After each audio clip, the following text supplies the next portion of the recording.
আশা করি সবাই অনেক ভালো আছো।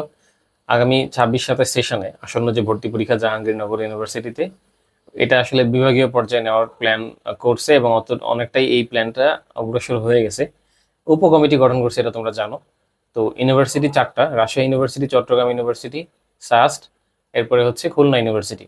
এই চারটা ইউনিভার্সিটির জন্য আম, চারটা উপকমিটি গঠন হয়েছে। তারা কি করবে? উপকমিটির কাজ হচ্ছে এখন আগামী 15 দিনের মধ্যে তারা আসলে বিভিন্ন তথ্য সংগ্রহ করবে যে কোন ইউনিভার্সিটিতে ভর্তি পরীক্ষা নেওয়ার প্রসেসটা কিরকম। তারা আসলে অন্যান্য ইউনিভার্সিটি যে ভর্তি পরীক্ষা নিচ্ছে সেখানে আসলে প্রসেসটা, তারা কোন প্রসেস ফলো করে পরীক্ষা নিচ্ছে ক্যাম্পাসগুলোতে, এসব বিষয়ে তথ্য নিবে। যেহেতু জাহাঙ্গীরনগর ইতিপূর্বে কখনো ভর্তি পরীক্ষা বিভাগীয় পর্যায়ে নেয় নাই, সো এটা যেহেতু ফার্স্ট, কাজে এখানে অনেক কিছু জানাশোনার বিষয় আছে।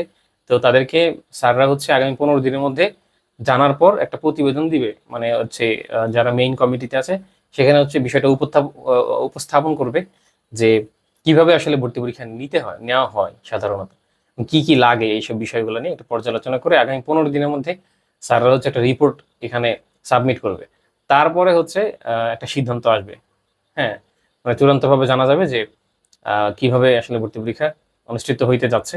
ভর্তি মানে বিভাগীয় পর্যায়ে হবে, এটা অনেকটা নিশ্চিতভাবে বলা যাচ্ছে, কারণ এটা নিয়ে অলরেডি কাজ শুরু হয়ে গেছে এবং এখান থেকে আর পিছপা হওয়ার সুযোগ মনে হয় না যে আছে। ঠিক আছে।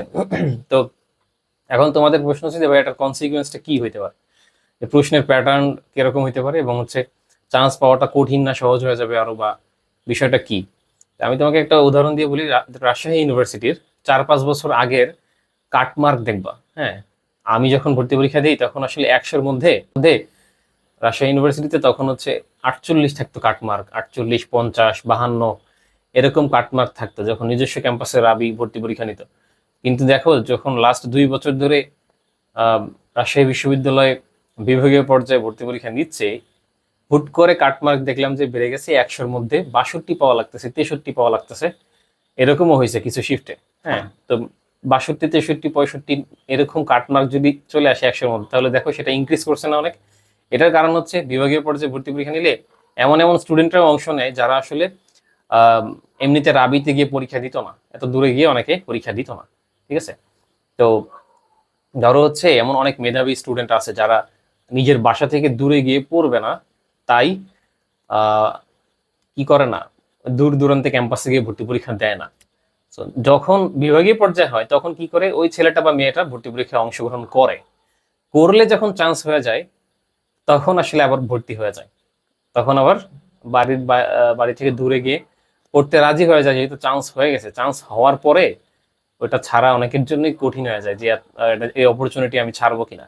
এমনিতে পরীক্ষা দিলাম না, চান্স হইলো না, সেটা আলাদা হিসাব, বাট চান্স পেয়ে গেলে তখন আসলে ছাড়াটা কঠিন হয়ে যায়। এই জন্য প্রতিযোগিতা এইভাবে বেড়ে যায় আর কি। এই জন্য মার্কটা আসলে বেশি মার্ক পেয়ে চান্স পেতে হয়। জাহাঙ্গীরনগরের প্রবলেম হচ্ছে এখানে আসন খুবই কম। তুমি যদি এই ইউনিটে পরীক্ষা দাও সেখানে 426টা আসন, ছেলে মেয়ে অর্ধেক। আর বিভাগীয় পর্যায়ে ভর্তি পরীক্ষা নিলেও এখানে আসলে ব্যাপারটা এরকম হইতে পারে যে ছেলেদের মেয়েদের আলাদা আলাদা হইতে পারে। আই থিঙ্ক মানে 2টা শিফটে পরীক্ষা হইতে পারে। সেখানে ছেলেদের একটা শিফটে পরীক্ষা হয়ে যাবে, মেয়েরা আরেকটা শিফটে এক্সাম দিবে। সো বিভাগীয় পর্যায়ে নিলেও আমার মনে হয় যে প্রত্যেকটা ইউনিটের জন্য 2টা শিফট হইতে পারে। সো ছেলেরা আলাদা পরীক্ষা দিয়ে এটা একটা মেরিট তৈরি হবে, মেয়েদের আলাদা মেরিট তৈরি হবে। দেখা যাক কিভাবে করে। বাট বিভাগীয় পর্যায়ে হইলে হবে কি যে, মানে তোমার প্রিপারেশনটা জাহাঙ্গীরনগরে চান্স পাওয়ার জন্য তোমার প্রিপারেশনটা আরো এখন থেকে ওইভাবে স্ট্রং করো, যেহেতু মার্ক বেশি পাইতে হবে। হ্যাঁ, এটা তো স্বাভাবিকভাবে বোঝা যায়। ধরো হচ্ছে আগে জাহাঙ্গীরনগর এই ইউনিটে কাট মার্ক ছিল 55, এখন তোমার হয়তো 57, 58, 59 পাওয়া লাগতে পারে, এইরকম আর কি। এখন বিষয় হলো যে এটা একটা ভালো দিক যে বিভাগীয় পর্যায়ে ভর্তি পরীক্ষা নিলে একটা শিফটে এক্সাম শেষ হবে। হ্যাঁ, শিফট ভিত্তিক আলাদা আলাদা প্রশ্ন থাকলে এখানে অনেক বৈষম্য তৈরি হয়ে যায়। এই বিষয়টা বাতিল হয়ে এখন বিভাগীয় পর্যায়ে ভর্তি পরীক্ষা যেহেতু হচ্ছে, সো এটা তোমাদের জন্য অনেক ভালো। এক প্রশ্নে প্রকৃত মেধাবীরা আসলে এখানে চান্স পাবে। ঠিক আছে। তো আশা করি সবাই বুঝতে পারছো। তোমাদের যাদের কেমিস্ট্রিতে প্রবলেম আছে আমার কেমিস্ট্রি কোর্সে যুক্ত হইতে পারো। টপিক ভিত্তিক রেকর্ডেড কেমিস্ট্রি ক্লাস ওয়েবসাইটে সাজায় রাখছি, যে কোনো সময় তুমি করতে পারবে। আর এখন আমাদের কোর্সে 7 জন অলরেডি যুক্ত হয়েছে। হ্যাঁ, এই কোর্সে কেমিস্ট্রি কোর্সে 7 জন যুক্ত হয়েছে। তারা আসলে রেগুলার ক্লাস করতেছে রুটিন অনুযায়ী এবং ক্লাস নোট গ্রুপে সাবমিট করতেছে। এবং ওদের আমি সাপ্তাহিক এক্সাম নিব। ওভারঅল পুরো সপ্তাহে যে ক্লাসগুলো করলো এই টপিকগুলোর উপরে এক্সাম নিব। ঠিক আছে?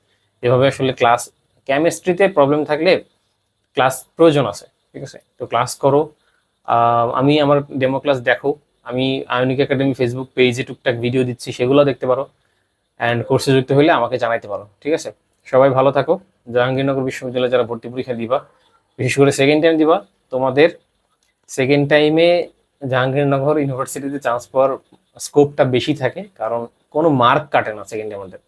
প্যাটার্ন তুমি বুঝো প্রশ্নের, সো সেই প্যাটার্নটা ফলো করে আগাও। বাট আমি বলবো যে ওভারঅল ঢাবি জাবি রাবি চবি অন্যান্য সাস্ট সহ বিভিন্ন ইউনিভার্সিটির প্রশ্ন সলভ করো, কারণ প্যাটার্ন যে কোনো সময় পরিবর্তন হয়ে গেলে যেন সেখানেও তুমি ভালো করতে পারো, ঠিক আছে? সবাই ভালো থাকো, আল্লাহ হাফেজ।